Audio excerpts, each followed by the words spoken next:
दोस्तों जितनी भी आपकी पेंशन की किस्त रुकी हुई है वो इस 22वें के साथ आपको रुका हुआ पैसा आएगा या नहीं आएगा, आज हम इस मुद्दे पे बात करेंगे। देखिए दोस्तों, पहले मैं यहाँ पर एक स्टेटस आपको डिस्प्ले पर दिखा रहा हूँ। यहाँ पे आप लाइव दोस्तों देख सकते हो। इन किसानों को पूरी 7 इंस्टॉलमेंट मिल चुकी हैं। 7 इंस्टॉलमेंट अब नहीं, बहुत पहले मिल चुकी थी। देखिए यहाँ पे 31/5/2022 में इन्हें 7 किस्त उसी समय मिल गई थी, यानी पूरा 14,000 रुपये इनका अकाउंट में मिल चुका है। अब देखिए एलिजिबिलिटी स्टेटस की बात करूँ तो यहाँ पे कोई भी गलती नहीं है। सरकार इनका पैसा इनके अकाउंट में नहीं भेज रही है, नहीं आ रहा है, नहीं मिल रहा है। भाई ने मेरे पास कमेंट्स किया, व्हाट्सएप पर भी लिख के भेजा कि भाई अब मुझे क्या इस 22वें किस्त के साथ जितनी भी किस्त रुकी हुई हैं, जैसे 8, 9, 10, 11, 12, 13, 14, 15, 16, 17, 18, 19, 20, 21 और साथ 22 में भी लिख लेते हैं। 22 की जो रुकी हुई किस्तें हैं वो हमें क्या पैसा इस बार आएगा। तो इनका पैसा आ क्यों नहीं रहा था, पहले हम वो बात कर लेते हैं। देखिए तो इनका पैसा इसलिए नहीं आ रहा था क्योंकि इनका लैंड सीडिंग नो था। अभी दोस्तों इन्होंने विदिन 2 हफ्ते पहले की बात है, इन्होंने अपना लैंड सीडिंग को सही कराया। मुझे इसलिए पता है, हमारे गांव के किसान हैं इसलिए मुझे पता है। अब देखिए यहाँ पर इनका लैंड सीडिंग दोस्तों नो आ रहा था, लेकिन इन्होंने अपना लैंड सीडिंग को सही करा लिया है।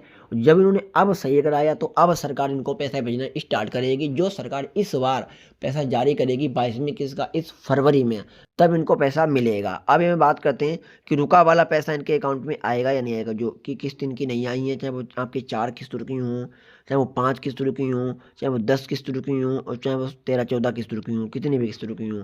दोस्तों मैं बता दूं, आप पीएम किसान का स्टेटस ओपन करिए, जितनी भी किस्त आपकी ट्रांजेक्शन फेल हुई होंगी, देखिए जैसे इनकी तो कोई किस्त फेल नहीं हुई है ये दोस्तों, क्योंकि इन्हें 7 किस्त मिली उसके बाद डायरेक्ट पैसा रुक ही गया। लेकिन अगर आपका पैसा फेल हुआ होगा, फेल का मतलब है कोई भी कारण, जैसे ट्रांजेक्शन के कारण पैसा फेल हुआ। कभी कभी ऐसा होता है कि अकाउंट में एक केवाईसी नहीं होती है और पैसा सरकार भेजती रहती है और पैसा अकाउंट में नहीं पहुंच पाता है। और 5-5, 8-8 किस्त सरकार लगा देती है, पेंडिंग में नहीं पहुंच पाता है, कोई प्रॉब्लम होती है तब। लेकिन जब आप उस प्रॉब्लम को सही कर लोगे तो जो भी किस्त आपकी पेंडिंग थी या फिर जो भी किस्त फेल हुई थी, वो किस्त का पैसा एक साथ आपके अकाउंट में आएगा, मिल पाएगा।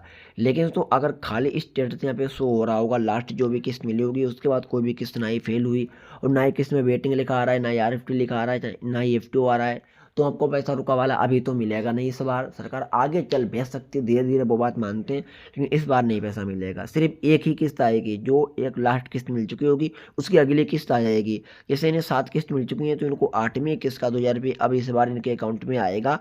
और अगर इनकी किस्त फेल हुई होती, जैसे इनकी 8वीं किस्त मान लेते फेल हुई होती, 9वीं किस्त फेल हुई होती, 10वीं किस्त फेल हुई होती, तो ये 3 किस्त का पैसा इनके अकाउंट में 6,000 रुपये सरकार भेज देती और 6,000 रुपये आ जाता। अब इसलिए नहीं आएगा क्योंकि इनका दोस्तों पैसा फेल नहीं हुआ है, सिर्फ एक किस्त आएगी 2,000 रुपये।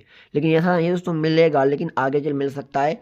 लेकिन जो कोई प्रॉब्लम आपके स्टेटस में है उस प्रॉब्लम को पहले सही करवा लो, जिससे जो पैसा रुका होगा वो तो मिलेगा ही, आगे मिल ही जाएगा। लेकिन पैसा तो आपका स्टार्ट हो जाएगा। जो साल का 6,000 रुपये सरकार भेजती है, ये 6,000 रुपये तो मिलेगा। हर 4 महीने में जो सरकार 2,000 रुपये भेजती है, ये तो 2,000 रुपये आपके अकाउंट में आएगा ही। और अगर आप कोई भी प्रॉब्लम होगी इनमें से या फिर और कोई प्रॉब्लम होगी, अगर उसे सही नहीं कराओगे तो जो पैसा रुका है वो तो छोड़ ही दो, जो पैसा सरकार हर ईयर में 6,000 रुपये भेजती है वो भी नहीं आएगा आपको। इसलिए मैं कहता हूँ प्रॉब्लम को सही करा लो, पैसा तो आना स्टार्ट हो ही जाएगा।